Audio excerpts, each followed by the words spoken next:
All right, picture this. You're walking into a high-end luxury retail store, and boom, there it is, the absolute perfect coffee table. It's solid, it's beautiful, and you just know it would look amazing in your living room.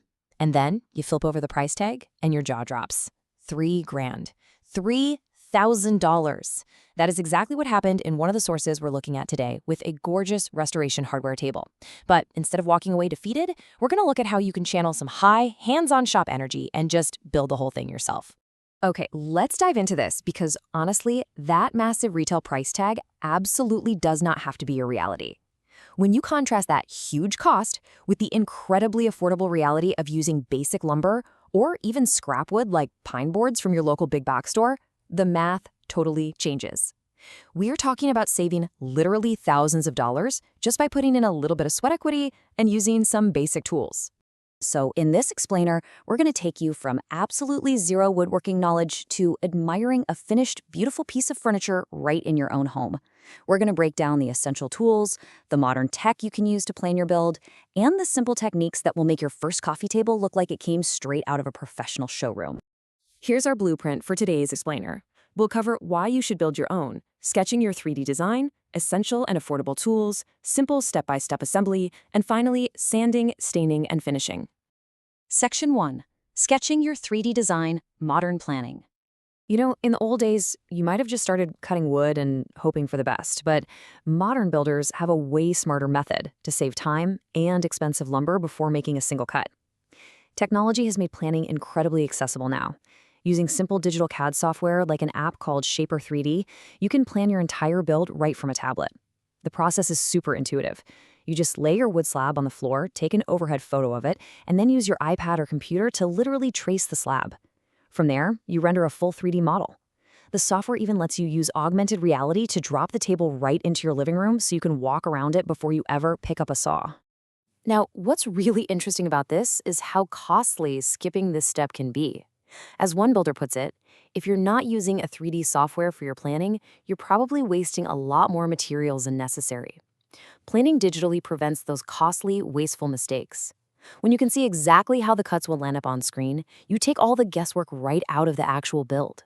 It just creates a much more professional and dynamic process. Section 2. The arsenal, essential, and affordable tools. Listen, once you're ready to pick up the physical tools, don't panic. You absolutely do not need some massive, expensive, professional wood shop to start out. You can get incredible results with just a few basics. Let's look at this budget-friendly home project toolkit. You'll need a saw. A circular saw or a miter saw will get the job done just fine for breaking down your lumber. You'll need a power drill, some wood screws suited for the thickness of your material, standard wood glue, and wood clamps. Clamps are incredibly important, by the way, because they ensure everything stays perfectly straight while you're locking the joints together. But there is one extra tool you absolutely need to know about, and it is a total game changer. It's called a pocket hole jig. Basically, it's a specialized, super beginner-friendly tool that drills perfectly angled holes into the wood.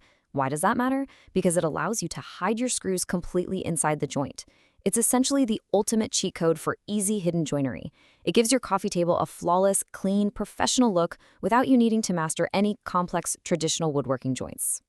Before we actually start cutting, let's bust a little woodworking jargon so you feel totally confident making your first cuts. You're going to hear two terms a lot: rip cut and cross cut.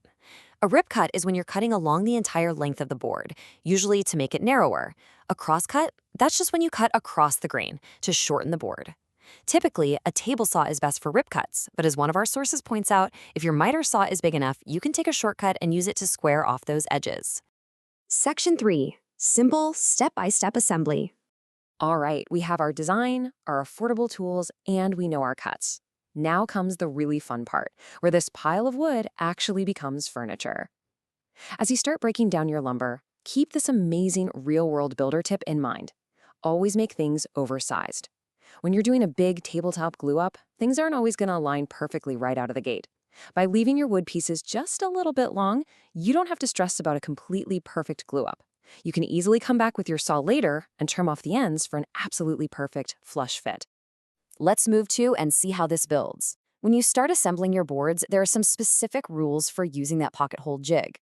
First, space your holes about 12 inches apart along the board.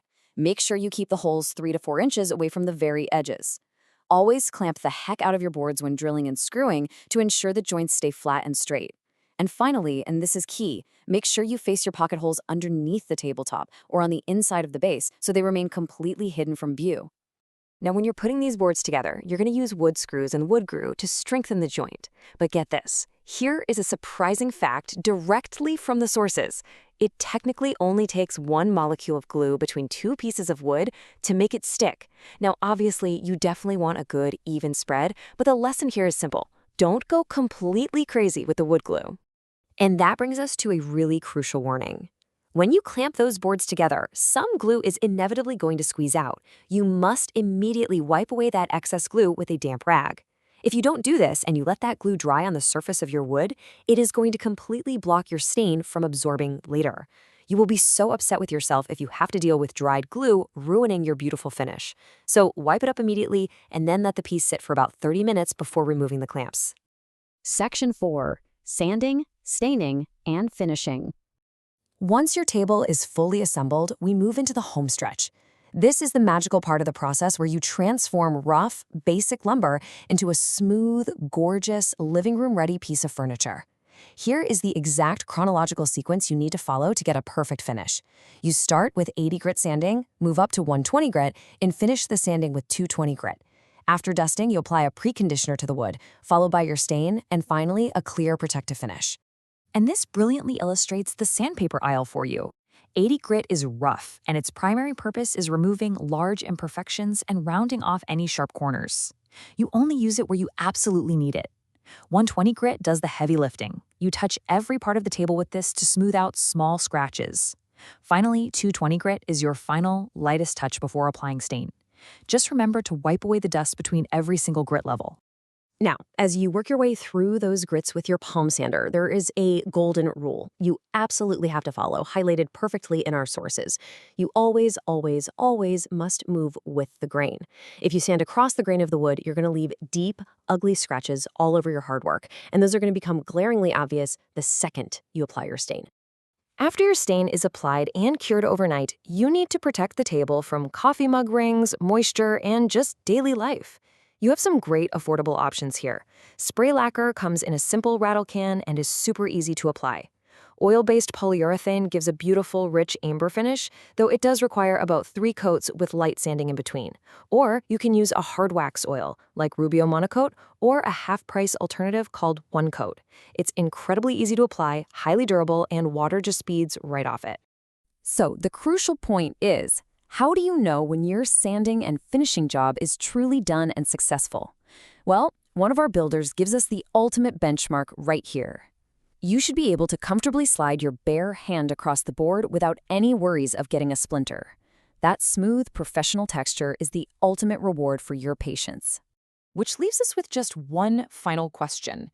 What kind of table are you going to design first? Now that you know you don't need a massive shop or a $3,000 budget to get professional results, it's time to grab a tablet, sketch a 3D design, pick up some affordable tools, and start building. The perfect living room centerpiece is waiting for you to create it. Thanks for joining us on this explainer, and happy building!